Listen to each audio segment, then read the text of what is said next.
It's basically was saying like, Paul, when you say yes to me, you also say yes to the process. And I don't think we think about that as Christians. When we say yes to Christ, when we say yes to Him, we also say yes to the process. It's through the process that we learn.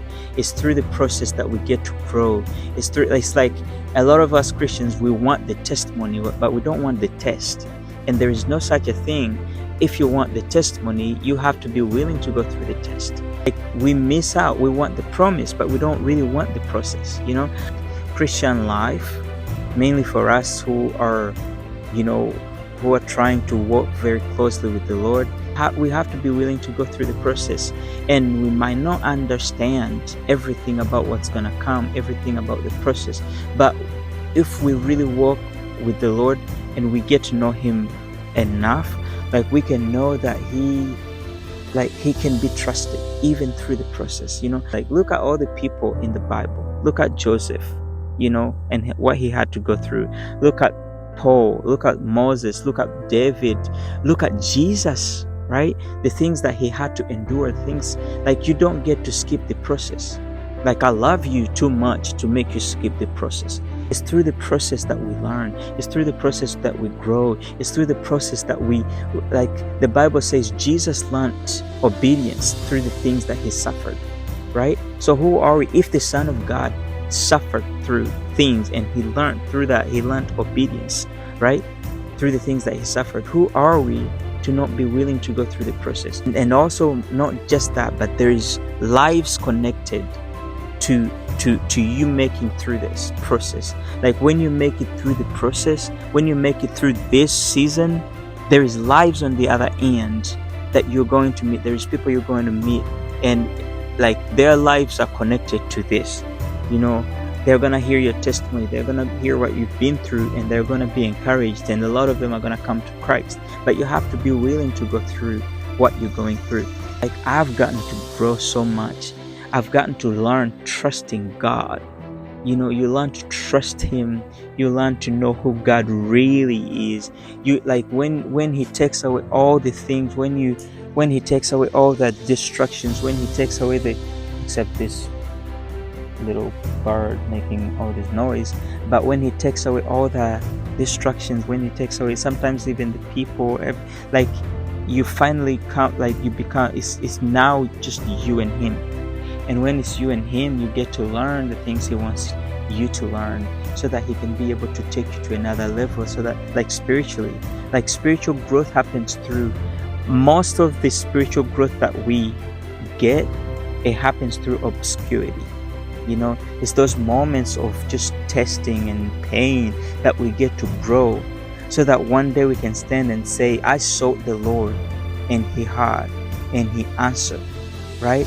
I called out to Him. Like all these psalms that David say, David says, I've been young and now I'm old, and I've never seen the righteous forsaken, nor have I ever seen his children beg for bread. So all these different things, he says it because he's gone through the testing, and I think that like we have to be willing to go through the testing. We have to be willing to go through the process, no matter how you got there, because sometimes it's God's hand, sometimes it's our hand, but regardless of how you got in the testing time, regardless of how you got in this tough season, regardless of how you got there, it's all part of the process. Basically, that's what I'm trying to say. It's all part of the process, and we have to be willing to go through the process, so that when we get there, like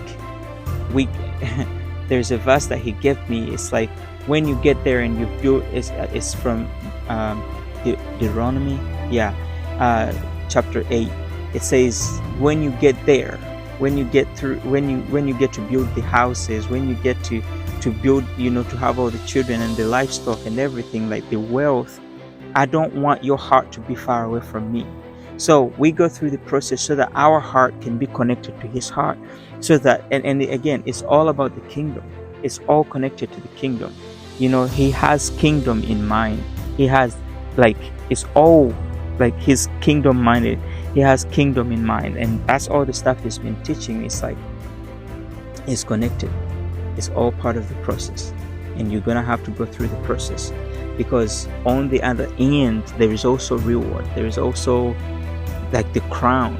A lot of times we also want the crown, but we don't want the cross. But he says, pick up your cross and follow me. Deny yourself, pick up your cross and follow me.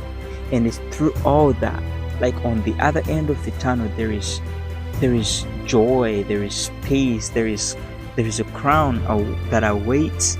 But we have to be willing to go through the process. So to my brother and my sister who is tired, who's got questions for God, who is just fed up of whatever you're going through, you're tired of being tired, you're tired of being depressed, you're tired, you're going through a lot of pain, you've lost loved ones, people have left you, you've even the one who's messed it up. I'm here to tell you, like, it's all part of the process. And if you only trust the Lord, if you only trust him through the process, on the other end you're going to be able to see that, oh my goodness, this is like, he's not going to let you go through it just for nothing. He has a plan. He's got a plan. God has a plan. And if we are willing to go through this process, then on the other end we're going to be able to see, to look and go like Ebenezer, look how far he's brought me. Look how far he's brought me. And he's God. He is too faithful to fail. He cannot fail. Like, his word is true. His word is true, and we have to keep holding on. We cannot give up now. We cannot give up now. We have to keep holding on, because on the other end, we're going to be able to see. But again, we don't need to be so focused on the destiny, because I was also so focused on that. I was so focused on where I wanted to go, destiny.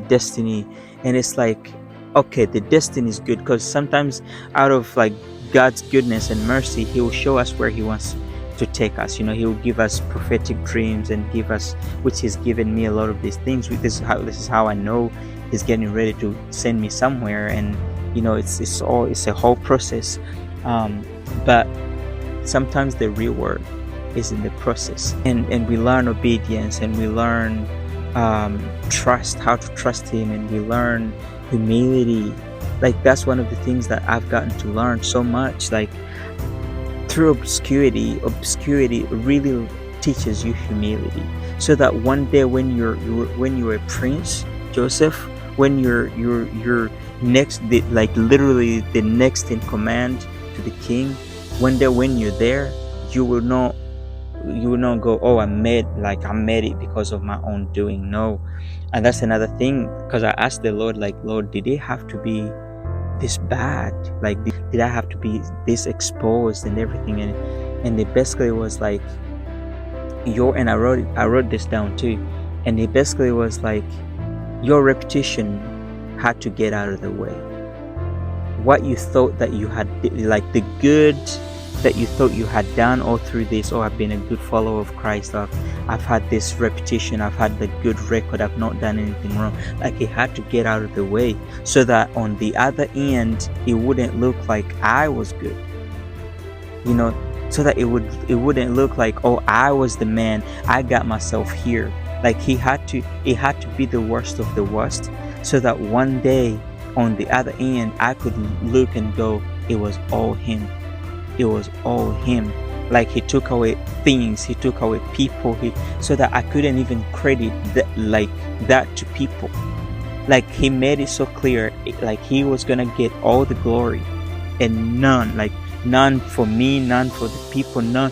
He took away everybody that I thought was like, that I had put my hope in, literally went, like, they left. The church people, they left. The family left. Like, everybody that was closest to me, they left, so that the Lord would take all the glory. Because perhaps on the other end I would credit it to just one person. Oh, this person came through for me.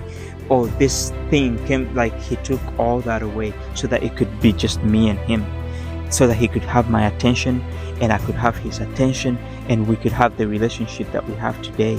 Because now, like, the relationship I've gotten with the Lord, being able to hear his voice when he speaks, being able to sit in patience and wait on what he has for me, and wait on the next step, and wait on the next thing that he wants to do for me, things like that. It's like I've gotten to learn so much, even hearing his voice, because he says, my sheep know my voice, and the strangers they will not follow.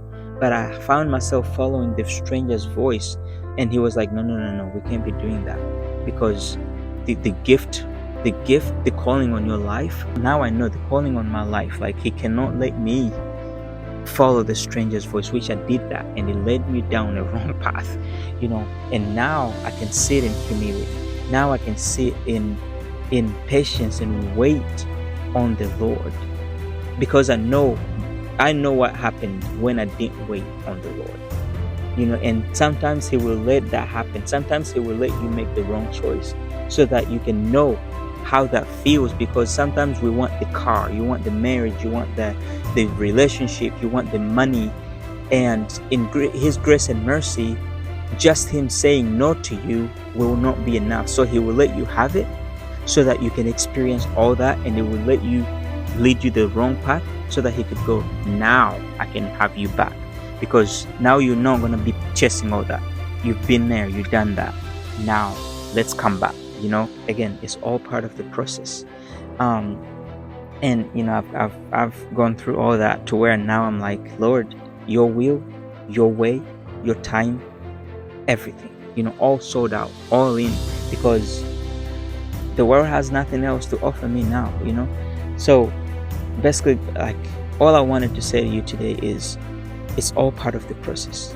Embrace the journey, embrace the process, feel it, go through it. Don't try to cheat the system, don't try to go through, like, to cheat the fire. Like, go through the fire, because Shadrach, Meshach, and Abednego, like, it's only through them being thrown into the fire that they got to understand, like, oh, he will be with you even in the fire. If they got to skip the fire, perhaps they wouldn't have found out, like, oh, he would be the fourth man in the fire. Daniel, if he didn't get thrown into the lion's den, he wouldn't have found out, like, oh, even the biggest things that we fear, God is bigger than that. The things that scare you do not scare him. The things that we fear do not scare him. And we can be able to trust him because of the things that, like, he can deliver us from. Sometimes he will not stop the storm. He will just walk you through the storm. And what that does for you is it gets you to not fear the next storm. Because if he just delivers you from the storm to where you won't go through the storm, perhaps you will always be fearful of the storm. But when you face the storm, then you can, on the other side, you can find out, like, oh, I should not fear the storm, because you are with me. Like when he says, do not fear, for I am with you. Don't be dismayed. I will strengthen you. I'll uphold you with my righteous right hand. Like, he means it, because like, he's proving to us, like, whatever you think you're scared of does not scare me. And I am the Lord your God, who will deliver you even out of the hand of Pharaoh. So that's what I've been learning. So embrace the journey. Wait on the Lord. Wait on him. This person was like, I'm doing all these things, and I've been fasting and praying, doing all these things right. And I was like, just because you're doing it right doesn't mean the time is right. Doesn't mean he's just gonna deliver it. He's God. He knows what you need exactly when you need it. And I said, if you had a 5-year-old and they're doing all these different things, you send them, hey, go do this, and they do it exactly how you tell them, and they say, I want a car. I want a car. I want you to give me a car. Dad, give me a car. Mom, give me a car. But they're 5 years old. Their greatest need in that time, they think it's a car, but they're 5 years old.